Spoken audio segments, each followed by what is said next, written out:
Hello everyone. इस video में मैं डिस्कस करने वाला हूं molecularity and order of reaction. जब कोई रिएक्शन प्रोसीड होता है तो उसमें जितने मॉलिक्यूल्स इन्वॉल्व होते हैं, तो जो बैलेंस्ड इक्वेशन है उसमें आप नंबर ऑफ मॉलिक्यूल्स काउंट करेंगे रिएक्टेंट साइड में, उनको ऐड करेंगे। This is the molecularity. Means molecularity is the number of molecules involve in the balanced equation.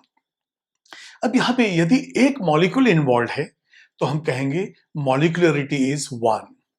यदि दो मॉलिक्यूल है तो कहेंगे हम मॉलिक्यूलरिटी इज 2 और this will be called by molecular reaction. तो इस तरह से मॉलिक्यूलरिटी हम कैसे बोल सकते हैं? Unimolecular, bimolecular, ट्राइमॉलिक्यूलर।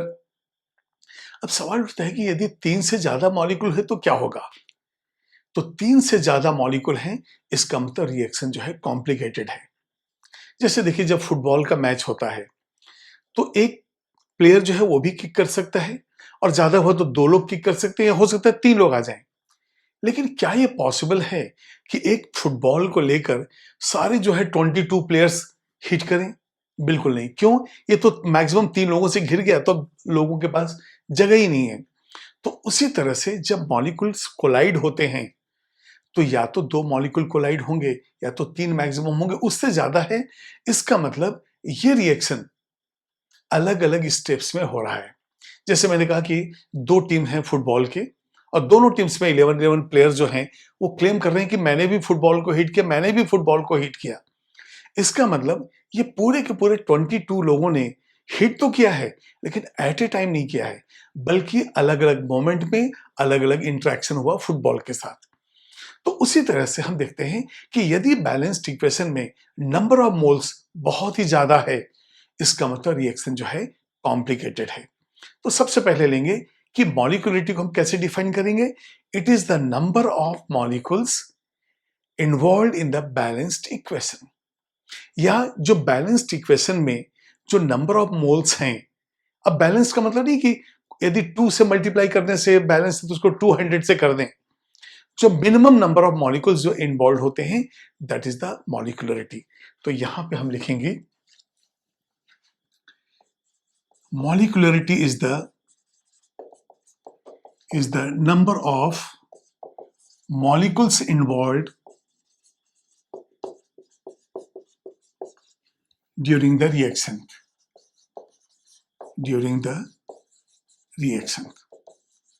अब देखिए, सिंपल वे में हम क्या करेंगे, कुछ मॉलिक्यूल्स लेंगे और उनको रिएक्ट करके प्रोडक्ट बनाएंगे और उसमें देखेंगे कि बैलेंस्ड इक्वेशन में कितने मॉलिक्यूल्स इन्वॉल्व हैं। That will be molecularity. फिर मॉलिक्यूलरिटी की क्या लिमिटेशंस हैं, कितने वैल्यूज होंगे, उसको भी देखेंगे।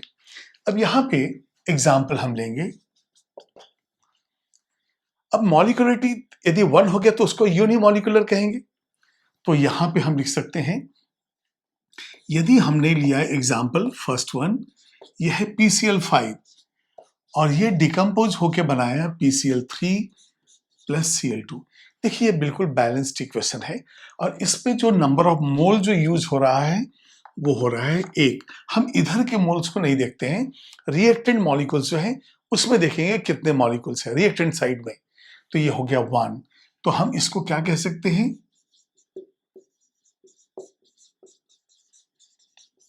यूनिमॉलिक्यूलर।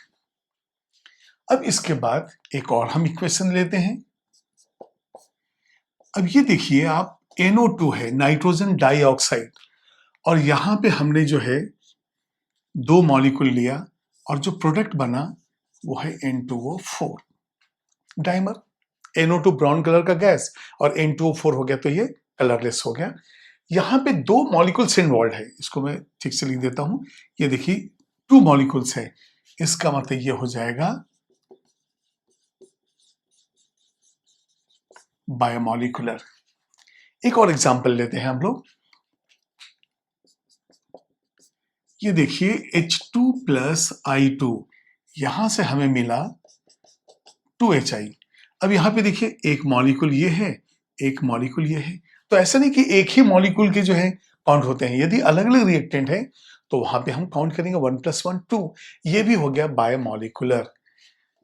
तो यहां भी है ये बायोमॉलिक्यूलर रिएक्शन। ये बिल्कुल क्लियर है। इसके बाद और कुछ इक्वेशन देखते हैं। यदि मान लिया हमने लिया NO और नाइट्रिक ऑक्साइड का क्लोरीन के साथ हम रिएक्शन ले रहे हैं, तो यहां से हमें मिलता, अच्छा ये देखिए हमने लिया इसको 2 टाइम्स और ये हो जाएगा NOCl, तो 2NO और 2Cl, तो ये NOCl हो गया। अब यहां पे नंबर ऑफ मॉलिक्यूल्स जो इन्वॉल्व हैं, ये हो गया 2 और यहां पे कुछ नहीं लिखा तो 1 हो गया। ये हो जाएगा ट्राई मॉलिकुलर, ये हो गया ट्राई मॉलिकुलर। कुछ और एग्जांपल लेते हैं। यदि हम यहां पे SnCl2 और ये FeCl3 लेते हैं, अब आपको मालूम है कि SnCl2 जो है ये रिड्यूसिंग एजेंट है, तो ये जो Fe जो +3 चार्ज के साथ है, ऑक्सीडेशन स्टेट +3 है, तो FeCl3 को कन्वर्ट कर देगा FeCl2 में और खुद को ऑक्सीडाइज करेगा। SnCl2 is reducing agent, that's why it will get oxidised, तो ये जो है ये बनाएगा SnCl4। तो अब एक काम करते हैं, ये देखिए 6 है तो इसमें 2 यहां आ गया, अब बचा कितना 2, तो ये हो जाएगा FeCl2। तो मुझे बताइए लेफ्ट साइड में कितने मॉलिक्यूल हैं, ये देखिए 1 और ये हो जाएगा 2, तो ये भी कहलाएगा ट्राई मॉलिकुलर, तो ये हो जाएगा ट्राई मॉलिकुलर। ये बिल्कुल क्लियर है। अब यदि मान ली हम एक दूसरा एग्जांपल ले लें और यहां पे हम सल्फर डाइऑक्साइड का ऑक्सीडेशन देखते हैं, ये हो गया SO2 एंड प्लस O2। यदि मान ली हम इसको 2 टाइम्स कर दें और यहां से हो जाए 2SO3, देखिए बैलेंसिंग के लिए हम यहाँ पे फ्रैक्शनल डिजिट्स वगैरह नहीं लेंगे, फ्रैक्शनल वैल्यू नहीं लेंगे, यहाँ पे जो है 1 2 3 4 ऐसे नंबर से। अब इसको देखा जाए बैलेंस हम कर सकते थे, SO2 plus half O2 gives SO3, लेकिन वैसा नहीं करना है, हम मॉलिक्यूल्स को कट नहीं करेंगे, यहाँ पे होल नंबर, तो ये 2SO2 plus O2 gives 2SO3। अब यहाँ पे देखेंगे एक मॉलिक्यूल यहाँ पे है और यहाँ हो गया 2 मॉलिक्यूल, यहां भी 3 मॉलिक्यूल इन्वॉल्व है, तो ये हो जाएगा ट्राई मॉलिकुलर, ये हो जाएगा ट्राई मॉलिकुलर। तो ये कुछ सिंपल एग्जांपल है। अब हम देखेंगे यदि नंबर ऑफ मॉलिक्यूल्स ढेर सारे हैं, जैसे आपने देखा होगा कि जब मैग्नीशियम HNO3 के साथ रिएक्ट करता है तो वहां भी ढेर सारे HNO3 होते हैं। यदि मान लिए हम लेते हैं एल्यूमिनियम तो वहां भी HNO3 ढेर सारे होते हैं। तो इन रिएक्शंस को जो कॉम्प्लेक्स हो गया काफी नेचर, क्योंकि हम कह रहे हैं 3 मॉलिक्यूल से ज्यादा एक साथ कोलाइड हो नहीं सकते हैं, तो इसका मतलब वो अलग अलग स्टेप्स में इन्वॉल्व हो रहा है। तो वहां पे जो स्लोएस्ट स्टेप होता है that is called rate determining step. अब उसको भी देखते हैं हम लोग। जो RDS रेट डिटरमाइनिंग स्टेप वही है हमारा स्लोएस्ट स्टेप। ये देखिए RDS, या फिर आप लिख सकते हैं स्मॉल RDS, ये जो है रेट डिटरमाइनिंग स्टेप, जिससे रेट हमें मालूम चलता है। देखिए ओवरऑल रिएक्शन अलग अलग स्टेप्स में हो रहे हैं, तो जो स्लोएस्ट है वही रेट को डिसाइड करता है। तो रेट डिटरमाइनिंग स्टेप, इसको लिख देंगे it is the slowest step. अब एक एग्जांपल लेते हैं। यदि मान ली हमने लिया डिकम्पोजिशन ऑफ H2O2, तो इसको हम 7th कर देंगे। H2O2 इसका हम डिकम्पोजिशन कर रहे हैं, यहां से मिला हमें H2O। अब देखिए यहां पे यदि H2O2 को हम लिए H2O प्लस O, इसके बाद O प्लस O मिलके हमें दिया O2, तो 2 स्टेप्स डिफरेंट हो गए, एक है स्लो एक है फास्ट। तो ये देखिए ये है स्लो स्टेप और ये हो गया फास्ट। अब ये तो एक्सपेरिमेंटल फैक्ट है जो हम ले रहे हैं।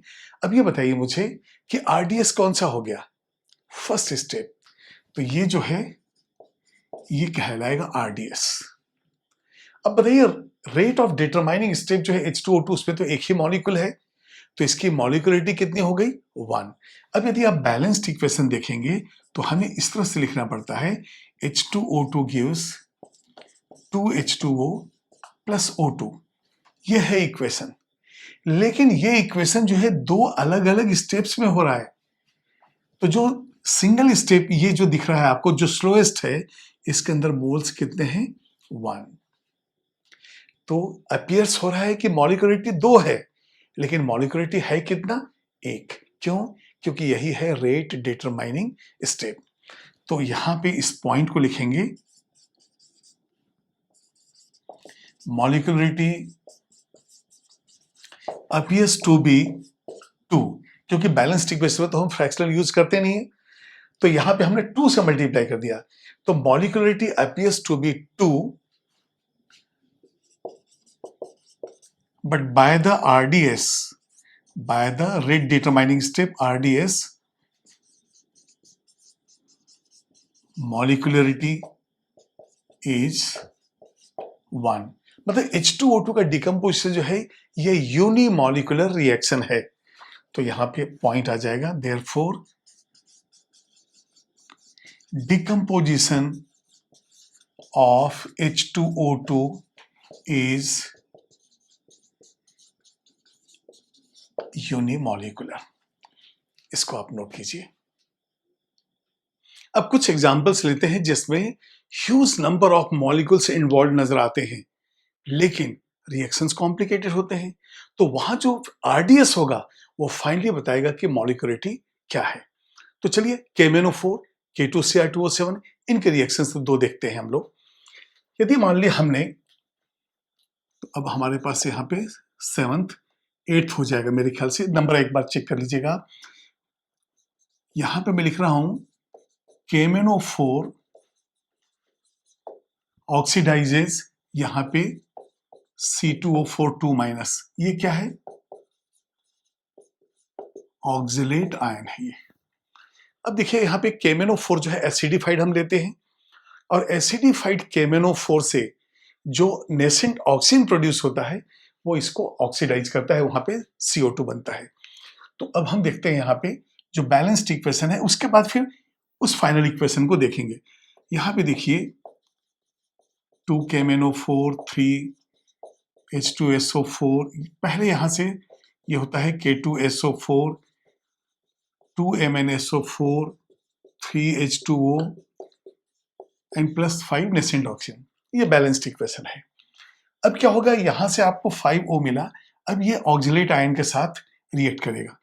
तो यहां पे हम लेंगे C2O4 2- और यहां पे हो जाएगा ऑक्सीजन।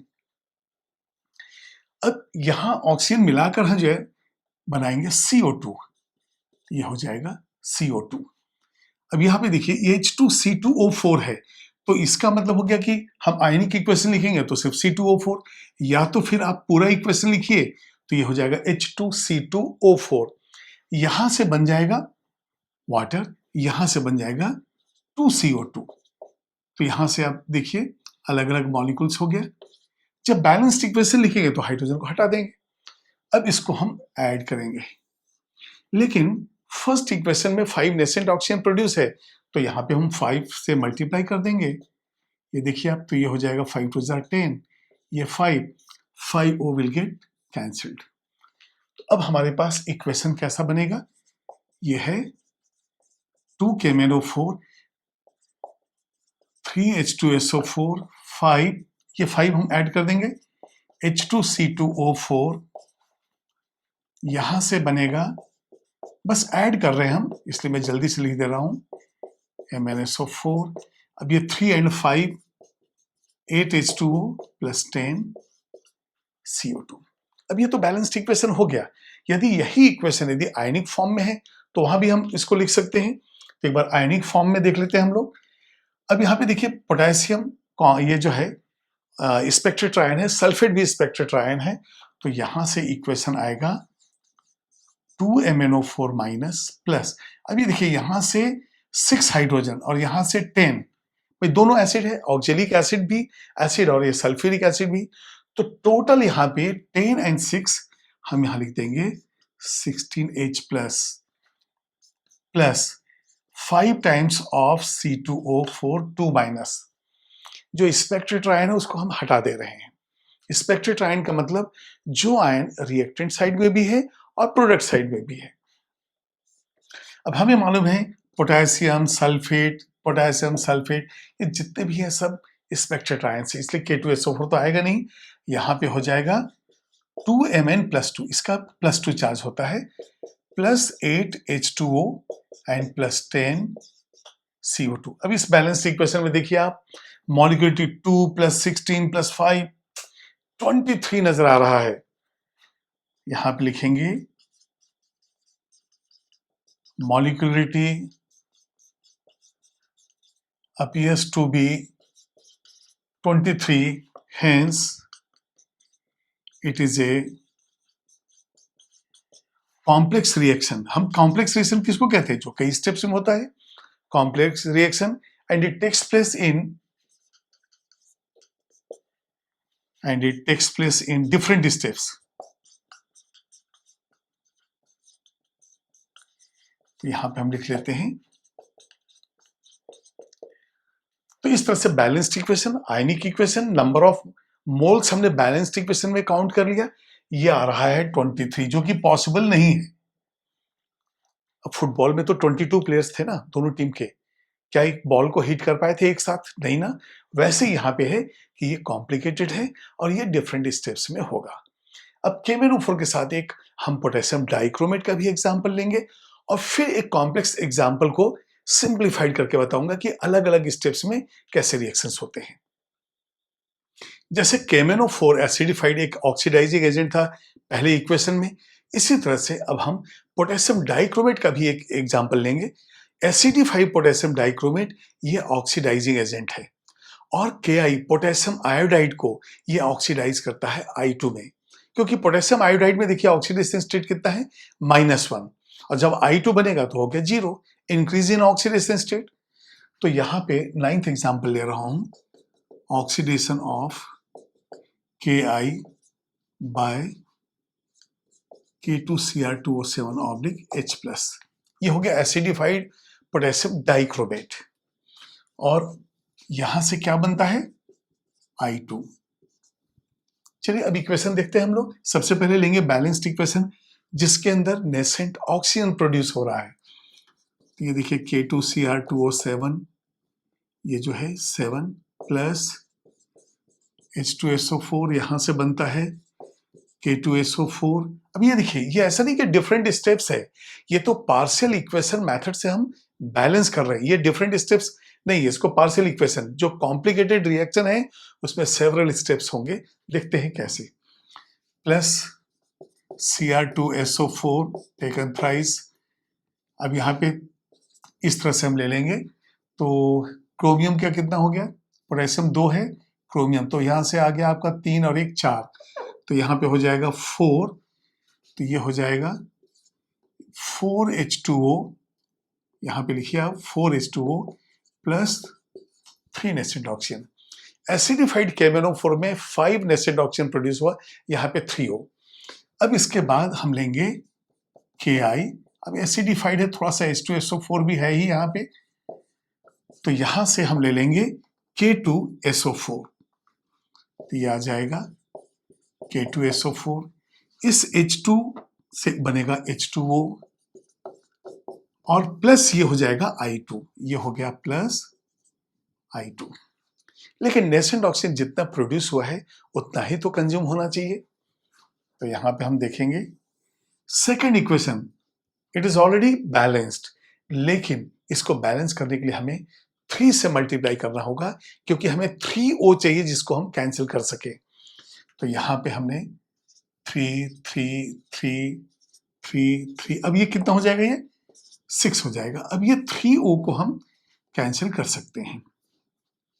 जो यहां पे अब प्रोडक्ट बनेगा बैलेंस्ड इक्वेशन में इस तरह से, K2Cr2O7 प्लस यहां पे देखिए 4 and 3 7H2SO4 प्लस 6Ki, और यहां से K2SO4 भी हम ऐड कर देंगे, तो आ जाएगा 4K2SO4 प्लस ये है Cr2 SO4 टेकन थ्राइस, ये देखिए, और वाटर कितना हो गया 7H2 एंड प्लस 3I2।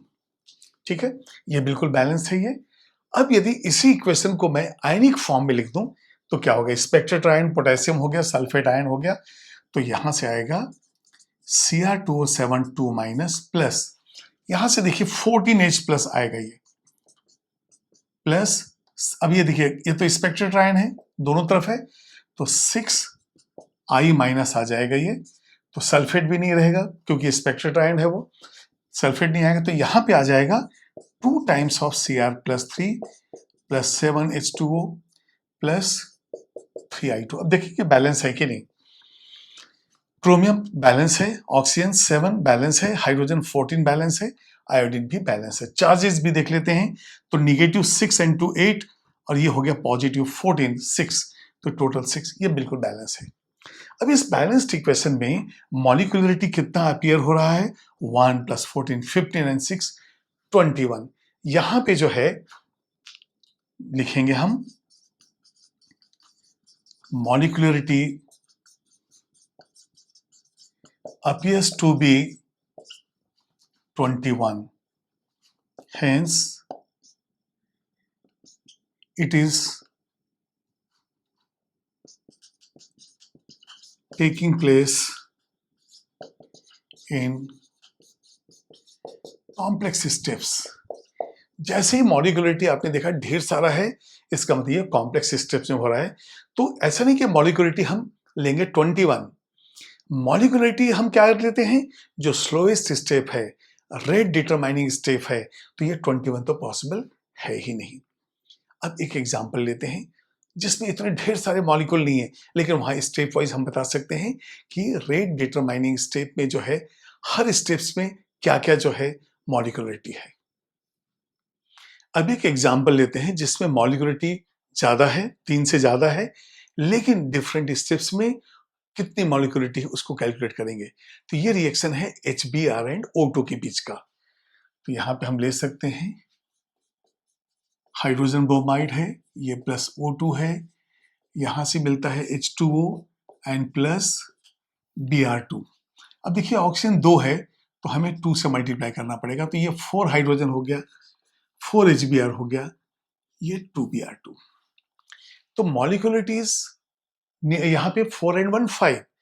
अब ये स्लोएस्ट स्टेप में तो 5 हो नहीं सकता है, तो यहां पे पॉइंट रहेगा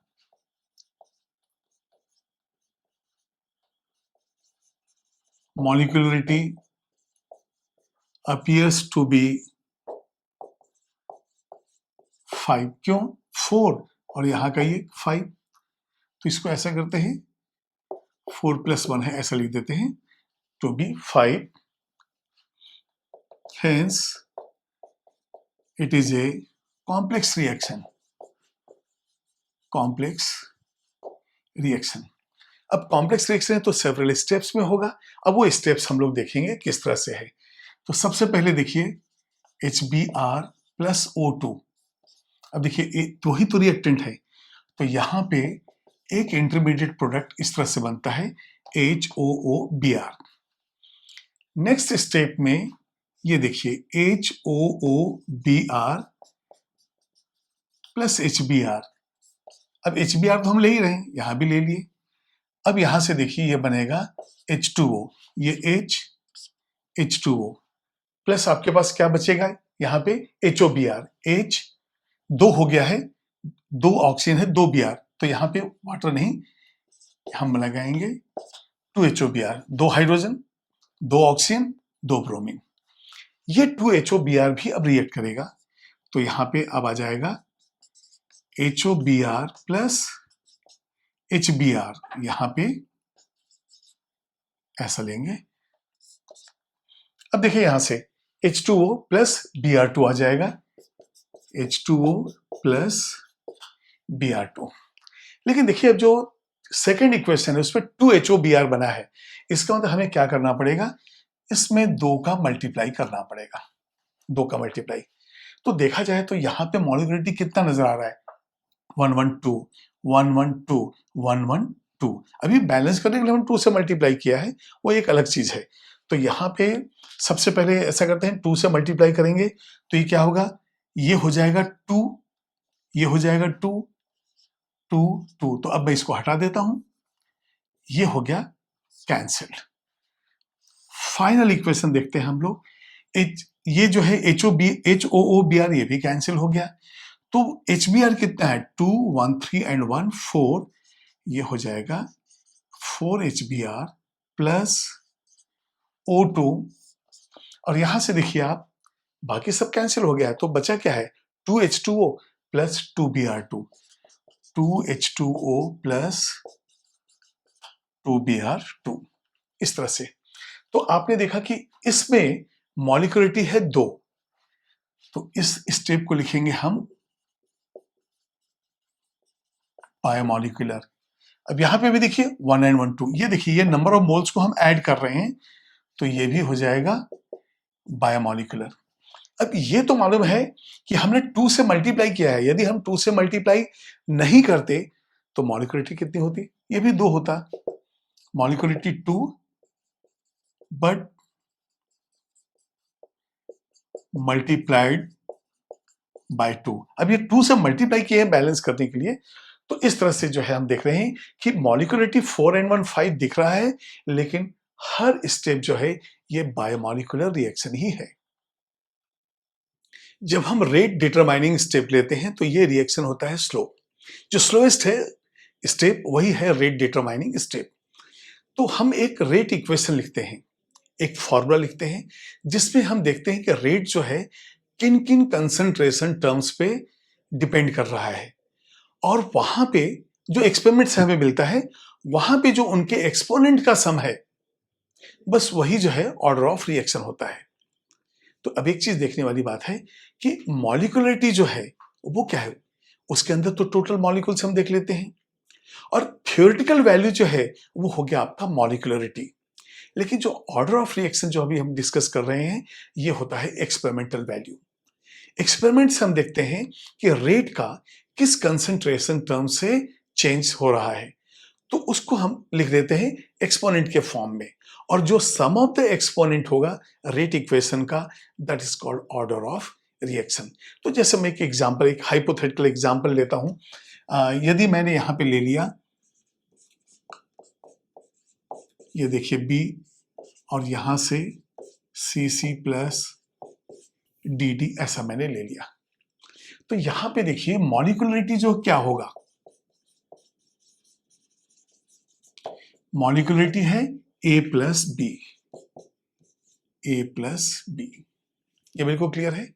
अब यदि मान लिए हम ऑर्डर निकालना चाहते हैं, तो जैसे मैंने कहा ऑर्डर बाय द एक्सपेरिमेंट, ये तो थियोरेटिकल ही, अच्छा A एंड B इन्वॉल्व है तो A plus B is the molecularity. अब हम देखेंगे bye the experiment. Bye the experiment हमने देखा कि यहां जो रेट है वो डायरेक्टली प्रोपोर्शनल है A रेज टू पावर, यहां पे हम ऐसा करते हैं x ले लेते हैं और B raise to power y ले लेते हैं। इसका मतलब क्या हो गया, यदि हमने देखा कि कंसंट्रेशन को डबल किया और रेट 4 टाइम्स हो गया, इसका मतलब A का स्क्वायर होगा। उसी तरह से यदि हमने देखा कि B को जो है हमने डबल किया लेकिन कोई चेंज नहीं हुआ, तो इसका एक्सपोनेंट 0 हो जाएगा। मतलब तो यही है। तो यहां पे थियोरेटिकली A एंड B था, लेकिन एक्सपेरिमेंटली हमें नजर आ रहा है कि जो कंसंट्रेशन A का है वो एक्सपोनेंट x होगा, कंसंट्रेशन B का जो है एक्सपोनेंट y होगा। तो अब यहां पे हम एक constant k into A raise to power x B raise to power y लिए बाय द एक्सपेरिमेंट। अब ये होता है rate determining step. Rate determining step से हमें ये इंफॉर्मेशन मिला कि एक्सपोनेंट जो है x है, जैसे जैसे आप कंसंट्रेशन A का चेंज करेंगे वैसे वैसे रेज टू पावर x के वैल्यू से रेट चेंज हो रहा है। एग्जाम्पल भी लेता हूं मैं, तो पहले इसको देखिए। तो जो RDS स्टेप में, जो रेट डिटरमाइनिंग स्टेप में जो हमने लिया है कंसंट्रेशन टर्म्स, उनके एक्सपोनेंट को यदि हम ऐड कर दें, that is the order of reaction. तो यहां पे हो जाएगा order is x plus y. अब देखिए कई जगह जो है मॉलिक्यूलरिटी एंड ऑर्डर बराबर होंगे और कई जगह अलग अलग होंगे। तो हमें वो एग्जाम्पल लेने हैं जहां पे अलग अलग भी हैं और जहां पे एक भी है। चलिए अब एक एग्जाम्पल हम लेते हैं, जैसे हम H2O2 का डिकम्पोजिशन लेते हैं। तो यहाँ पे एग्जाम्पल हम ले रहे हैं H2O2 का। अब देखिए यदि मैं इक्वेशन ऐसा लिखता हूं 2H2O2 और यहां से है 2H2O प्लस O2, ये रिएक्शन कैसे कहलाएगा? बायोमॉलिक्यूलर। तो ये हो गया, इट इज बायोमॉलिक्यूलर। बायोमॉलिक्यूलर का मतलब हो गया मॉलिक्यूलरिटी हो गया 2। अब यदि मान लिए by RDS, rate determining step, जो हम एक्सपेरिमेंट से निकालेंगे, वहां पे इक्वेशन हमें मिलता है H2O2, ये हाइड्रोजन पेरोक्साइड का डिकम्पोजिशन है। It gives H2O plus half O2। अब यदि ये आपने लिया है तो ये बिल्कुल क्लियर है कि यहां पे हम लिखेंगे रेट इक्वल टू एक constant H2 raise to power 1, hence order is 1। उस बैलेंस्ड इक्वेशन में ये बायोमॉलिक्यूलर नजर आ रहा है और ऑर्डर जो है एक्सपेरिमेंट से हमने क्या निकाला? 1। तो इस तरह से देखा कि हमें मॉलिक्यूलरिटी जो है अलग है। अब यदि H2O2 हम लिख देते तो मॉलिक्यूलरिटी भी एक नजर आता और वो ऑर्डर भी एक नजर आता। तो कई एग्जाम्पल में हम देखेंगे कि दोनों एक ही है। अब नेक्स्ट एग्जाम्पल हम एक HI का लेते हैं। अब हम डिफाइन करेंगे ऑर्डर ऑफ रिएक्शन को। Order is the sum of the exponents in the rate law expression. अब रेट लॉ एक्सप्रेशन कहां से मिलेगा? बाय द एक्सपेरिमेंट मिलेगा। तो यहां पे हम देखेंगे कि लॉ ऑफ मास एक्शन जब अप्लाई करते हैं तो अलग इंफॉर्मेशन मिलता है, लेकिन जो ऑर्डर ऑफ रिएक्शन होता है वो तो एक्सपेरिमेंट से हम डिसाइड करते हैं। यदि किसी कंसंट्रेशन को हमने चेंज किया और रेट चेंज हुआ तो उसका एक्सपोनेंट डिसाइड करेगा कि कितने टाइम्स रेट चेंज हुआ। और यदि एक्सप्रेशन बता रहा है कि रेज टू पावर 0 है, इसका मतलब उस कंसंट्रेशन को आप कितना भी चेंज करेंगे रेट में कोई चेंजेस नहीं आएगा। इसको समझने के लिए चलिए एक एग्जाम्पल लेते हैं। एग्जाम्पल है, ये देखिए आप, ये है NO2 प्लस F2 और यहां पे जो है हमें मिलता है 2NO2F। यह है बैलेंस्ड इक्वेशन। अब यदि आप लॉ ऑफ मास एक्शन यदि अप्लाई करेंगे तो इंफॉर्मेशन बिल्कुल अलग आएगा। तो यहां पे हम देखेंगे by applying law of mass action, by applying law of mass action. अब ये तो आपको मालूम है कि लॉ ऑफ मास एक्शन किसने दिया था? वेग एंड गुलबर्ग ने। और उन्होंने क्या कहा था कि rate of reaction is directly proportional to the product of their active masses raised to power their stoichiometric coefficient. मतलब जो भी रिएक्टिंग सब्सटेंसेस हैं उनका हम प्रोडक्ट लेते हैं और उनका जो कोफिशिएंट है उसको ऊपर में हम एक्सपोनेंट डाल देते हैं। तो ये तो हो गया by the law of mass action, लेकिन एक्सपेरिमेंट कुछ और बताएगा। तो अब यहां लिखेंगे हम, यहां पे रेट जो है लॉ ऑफ मास एक्शन से किस तरह से होगा? Rate is directly proportional to, यहां पे हम K ले लेंगे और रिएक्टिंग सब्सटेंस है NO2 एक्सपोनेंट 2 हो जाएगा और F2 यहां पे एक्सपोनेंट 1 हो जाएगा। तो ये डायरेक्टली प्रोपोर्शनल है तो ये K हमने लिख दिया तो इसको इक्वल कर दीजिए। K जो है कांस्टेंट हो गया। अब यदि इसी इक्वेशन को यदि हम देते हैं एक्सपेरिमेंट से तो स्टेप्स हम देखते हैं। पहले यहां पे हम लिखेंगे डिफरेंट स्टेप्स आर इन्वॉल्व। अब देखेंगे हम लोग क्या क्या स्टेप्स होंगे। तो सबसे पहले देख रहे हैं हम कि NO2 प्लस F2, यहां जो RDS है इसको देखिए हम लिखेंगे RDS, रेट डिटरमाइनिंग स्टेप। ये स्लोएस्ट स्टेप है और यहां पे मैकेनिज्म ऐसा हो रहा है कि ये बना NO2F और ये हो जाएगा F। यही है हमारा RDS। तो बाय द एक्सपेरिमेंट ये इंफॉर्मेशन मिला तो हमें ऑर्डर के लिए जो रेट एक्सप्रेशन है तो यहां पे हम लिखेंगे रेट एक्सप्रेशन। अब रेट एक्सप्रेशन क्या हो जाएगा? रेट अब इक्वल टू क्या हो जाएगा? Constant, equal to constant. और यहां पे ये देखिए नंबर ऑफ मोल 1 है, ये भी नंबर ऑफ मोल 1 है, तो ये हो जाएगा NO2 raise to power 1 F2 raise to power 1। अब ये बताइए, जब हम एक्सपोनेंट को ही ऑर्डर कहते हैं तो order with respect to NO2 कितना है 1, order with respect to F2 कितना है 1, ओवरऑल ऑर्डर क्या हो जाएगा 1 + 1 2।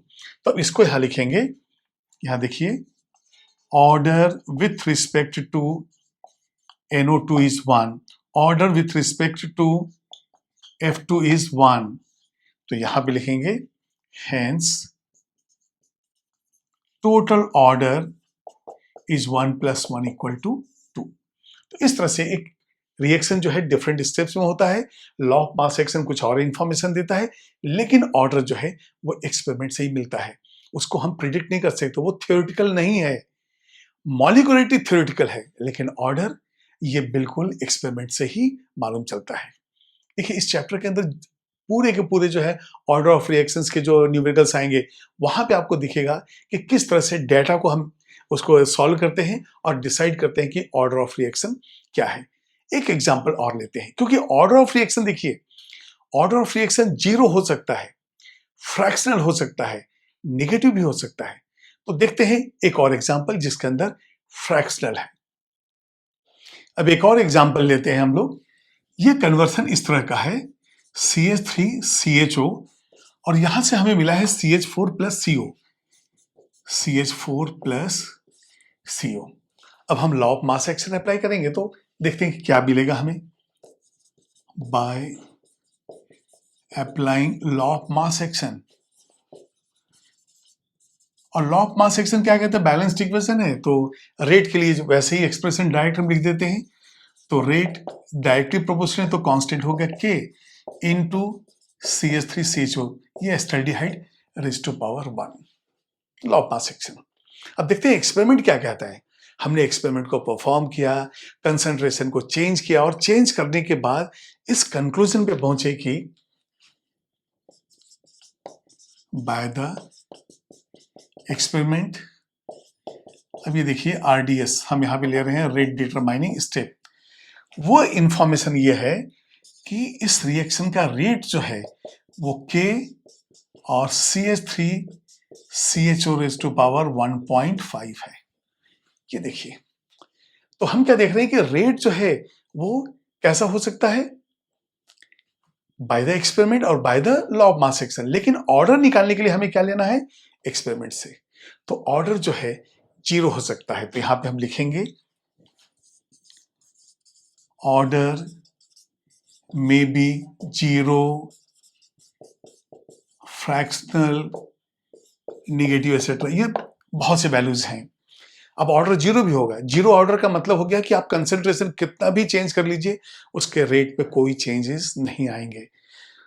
फ्रैक्शनल भी है, आप 1.5 ये 3/2 हो गया। कई जगह नेगेटिव है, वो भी एग्जाम्पल्स में आएंगे। जब हम लेंगे डिफरेंट ऑर्डर्स के एग्जाम्पल, उनके डेरिवेशंस, तो वहां पे नेगेटिव का भी जो है एग्जाम्पल एक बहुत अच्छा है, कई एग्जाम में पूछा जाता है, वो भी हम लोग लेंगे। तो देखिए मॉलिक्यूलरिटी थ्योरेटिकल है, ऑर्डर एक्सपेरिमेंटल है। मॉलिक्यूलरिटी कभी भी 0 नहीं हो सकता है, फ्रैक्शनल नहीं हो सकता है, नेगेटिव नहीं हो सकता है, ये ऑर्डर सारा हो सकता है जो हमने मॉलिक्यूलरिटी के लिए बना किया है। तो ऑर्डर डिफरेंट वैल्यूज जो है हम लेंगे और डिफरेंट एग्जाम्पल्स भी लेंगे। अभी जो मैंने आपसे डिस्कस किया मॉलिक्यूलरिटी एंड ऑर्डर के बारे में, वो सारे पॉइंट्स जो है इस टेबुलर फॉर्म में है। अभी देखिए मॉलिक्यूलरिटी क्या कह रहा है, it is the sum of molecules in the balanced equation. तो ऑर्डर क्या कहेगा, decided by the sum of the exponent in the rate determining step, या रेट एक्सप्रेशन जो है वो जो इक्वेशन है उसके अंदर। अब यहां पे जो मॉलिक्यूलरिटी ऑलवेज होल नंबर, ये 1 2 3 4, अब 0 तो हो नहीं सकता है, 1 2 3 4 यही होगा। फ्रैक्शनल, पॉजिटिव, नेगेटिव नहीं होगा, ऑलवेज होल नंबर। और वहां पे 0 हो सकता है, होल नंबर हो सकता है, फ्रैक्शनल, कोई भी वैल्यूज वहां पे पॉसिबल है, पॉजिटिव, नेगेटिव। इसके बाद ये जो मॉलिक्यूलरिटी है, यदि सिंपल रिएक्शन है तो ठीक है, यूजफुल है कि मॉलिक्यूलरिटी 1 है 2 है, लेकिन यदि कॉम्प्लेक्स रिएक्शन है, कॉम्प्लिकेटेड रिएक्शंस हैं, तो वहां पे मॉलिक्यूलरिटी का कोई मतलब ही नहीं। यदि मॉलिक्यूलरिटी आया 23 25 तो क्या यूज है। तो ये जो है इसका सिर्फ सिंपल रिएक्शंस के लिए यूजफुल है। और ये जो है ये कंप्लीट होल रिएक्शन जो है आरडीएस के अंदर जो रेट डिटरमाइनिंग स्टेप में है उसको ये बताता है। मॉलिक्यूलरिटी देखिए एक थियोरेटिकल कंसेप्ट है। ये थ्योरी कहता है कि ठीक है इतने मॉलिक्यूल से इन्वॉल्व है तो ये मॉलिक्यूलरिटी है, लेकिन ऑर्डर ऑफ रिएक्शन जो है वो एक्सपेरिमेंटली डिटरमाइन होता है। तो ये था डिफरेंस मॉलिक्यूलरिटी एंड ऑर्डर का। तो कई ऐसे एग्जाम्पल मिलेंगे जहां पे ऑर्डर एंड मॉलिक्यूलरिटी अलग अलग है और कई जगह एक ही है। तो जहां भी ये अलग अलग होगा उन्हें हम कहेंगे सूडो रिएक्शंस। तो अब जो है नेक्स्ट वीडियो में आप देखेंगे कि सूडो यूनिमॉलिक्यूलर, बायोमॉलिक्यूलर, ये जो सूडो टर्म है उससे ऑर्डर एंड मॉलिक्यूलरिटी का क्या रिलेशन है। अब कुछ questions molecularity and order of reaction से। तो फर्स्ट क्वेश्चन है the molecularity of reaction will be, और हमारे पास चार ऑप्शंस है, zero, positive, negative and fractional. अब जैसा कि आप जानते हैं कि मॉलिक्यूलरिटी क्या है, ये तो नंबर ऑफ मोल्स जो उस रिएक्शन में इन्वॉल्व हैं। तो जीरो का मतलब कोई मोल है ही नहीं, तो पॉसिबल नहीं है। नेगेटिव हो नहीं सकता है, फ्रैक्शनल हो नहीं सकता है, तो हमारा आंसर है सिर्फ पॉजिटिव। तो ये आपका आंसर है सेकेंड। सेकेंड क्वेश्चन है विच of the following is wrong, और यहां पे ऑप्शंस जो हैं ऑर्डर एंड मॉलिक्यूलरिटी से रिलेटेड है। तो पहला देखते हैं, सबसे पहले हमें रॉन्ग स्टेटमेंट ही ढूंढना है। तो द ऑर्डर ऑफ रिएक्शन में बी जीरो। हमें मालूम है कि यदि कंसंट्रेशन का रेट पे कोई फर्क नहीं पड़ रहा है तो ऑर्डर तो वहां जीरो होगा ही। इसके बाद द ऑर्डर ऑफ रिएक्शन में बी पॉजिटिव, नेगेटिव और फ्रैक्शनल। ये भी बिल्कुल करेक्ट है क्योंकि हम ऑर्डर ऑफ रिएक्शन को डिटरमाइन करते हैं एक्सपेरिमेंट से, और वहां जो इंफॉर्मेशन मिलता है उसके अनुसार हम देखते हैं कि जो रेट इक्वेशन है उसके अंदर जो रिएक्टिंग सब्सटेंसेस के जो मोलर कंसंट्रेशन के ऊपर में जो हम एक्सपोनेंट लिख रहे हैं वो जीरो भी हो सकता है, पॉजिटिव भी हो सकता है, नेगेटिव भी हो सकता है और फ्रैक्शनल भी हो सकता है। इसका मतलब फर्स्ट वन भी है करेक्ट, सेकंड भी है करेक्ट। अब थर्ड स्टेटमेंट देखते हैं, molecularity of the reaction is always sum of the stoichiometric coefficient. देखिए हमेशा बिल्कुल पॉसिबल नहीं है। जो रेट डिटरमाइनिंग स्टेप होता है, जो स्लोएस्ट स्टेप होता है, उसके अंदर जो मॉलिक्यूल्स होते हैं वो हम देखते हैं कितने मॉलिक्यूल्स इन्वॉल्व हैं, वो मॉलिक्यूलरिटी। और वैसे देखा जाए तो मॉलिक्यूलरिटी 3 से तो ज्यादा होता नहीं। मैंने आपको बताया था ना कि एक मॉलिक्यूल को जो है मैक्सिमम 3 मॉलिक्यूल के साथ कोलिजन ही हम एक्सप्लेन कर सकते हैं। उससे ज्यादा है तो मैकेनिज्म जो है कॉम्प्लिकेटेड होता है, वो एक कॉम्प्लेक्स रिएक्शन होता है। तो जो रेट डिटरमाइनिंग स्टेप है उसके अंदर कितने मॉलिक्यूल्स इन्वॉल्व हैं वो कहलाता है मॉलिक्यूलरिटी। तो ये ऑलवेज जो है सम ऑफ द स्टोइकियोमेट्रिक कोएफिशिएंट जो है ये रॉन्ग है।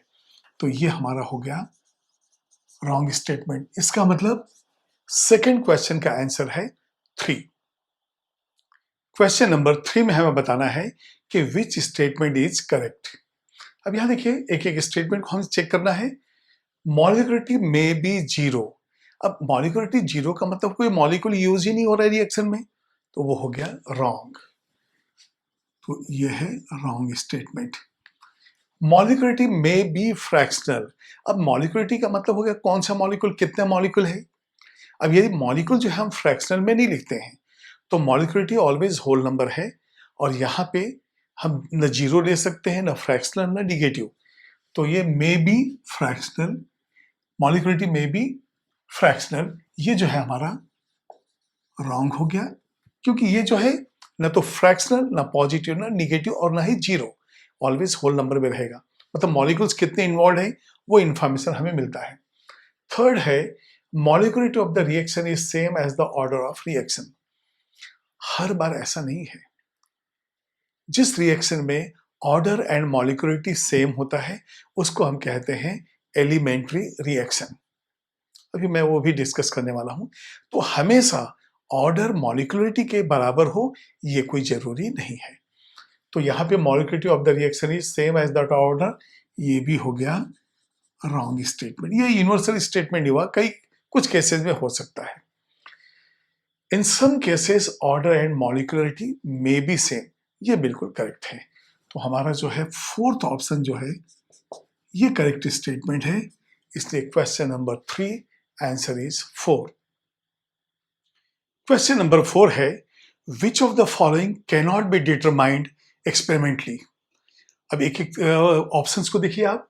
रेट, आपको मालूम है कि रेट भी जो हम एक्सपेरिमेंट से ही मालूम करते हैं कि यदि कंसंट्रेशन ऑफ एक रिएक्टेंट का चेंज किया गया, डबल किया गया, ट्रिपल किया गया, इसको हाफ किया गया, तो वहां पे रेट का क्या असर होगा, तो एक्सपेरिमेंट बताएगा। सेकंड है order.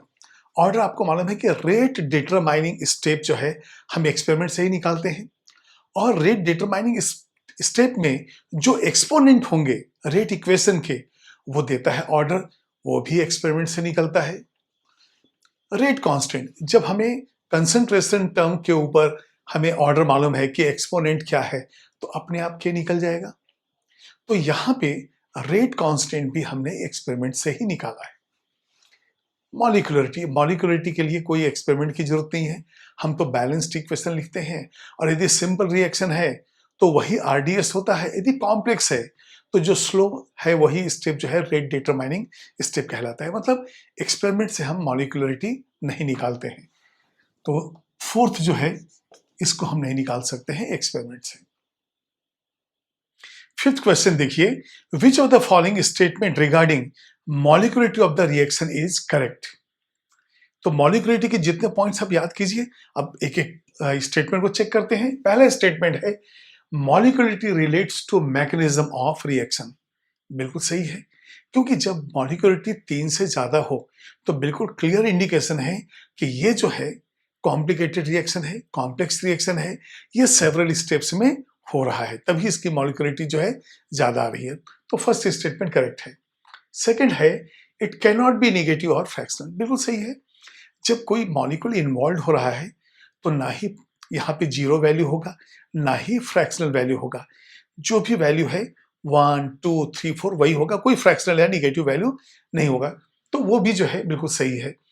Molecularity of A complex reaction has 2 और मोर स्टेप्स।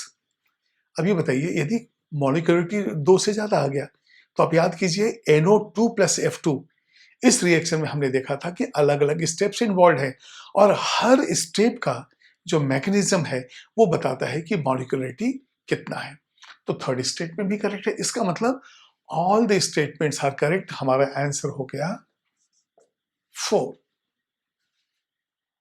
क्वेश्चन नंबर 6 है molecularity of the following elementary reaction is, और इक्वेशन आपको दिया गया है 2NO2 + O2 गिव्स 2NO3। तो यहां पे एक चीज हमें याद रखना है,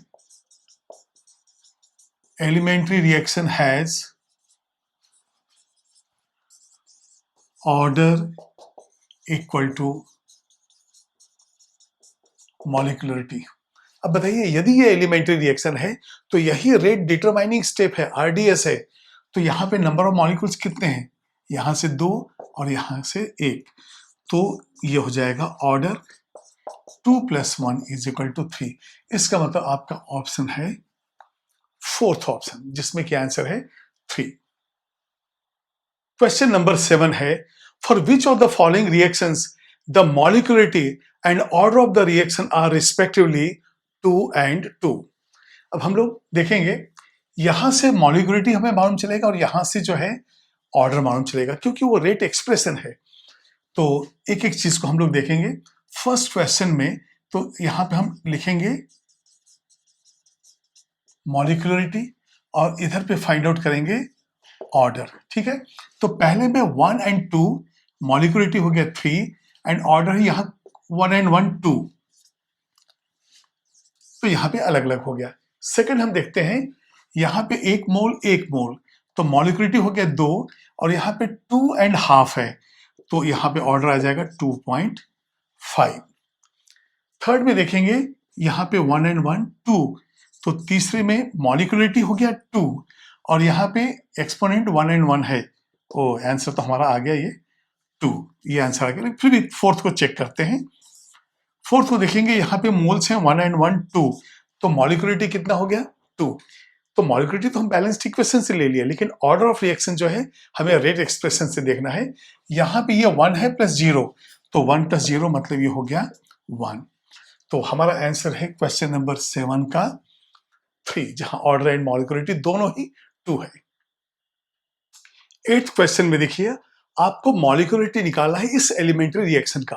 एक एलिमेंट्री रिएक्शन दिया है x plus 2y gives product, और जैसा मैंने आपको बताया कि जो ऑर्डर एंड मॉलिक्यूलरिटी है वो दोनों इक्वल होता है एलिमेंट्री रिएक्शन में।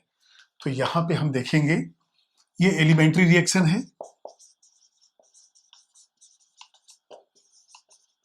और इस एलिमेंट्री रिएक्शन में हम देख रहे हैं कि 1 + 2 3 मोल्स आर इन्वॉल्व। तो 1 + 2 3 मोल्स, हेंस मॉलिक्यूलरिटी कितना हो जाएगा 3। अब जब ये एलिमेंट्री रिएक्शन है तो जितना मॉलिक्यूलरिटी उतना ही ऑर्डर, ये भी हो गया 3। इसका मतलब आपका आंसर है 3, और 3 का ऑप्शन कौन सा है? ये 4th। तो ये हो गया 4th ऑप्शन, लेकिन ऑर्डर एंड मॉलिक्यूलरिटी है 3।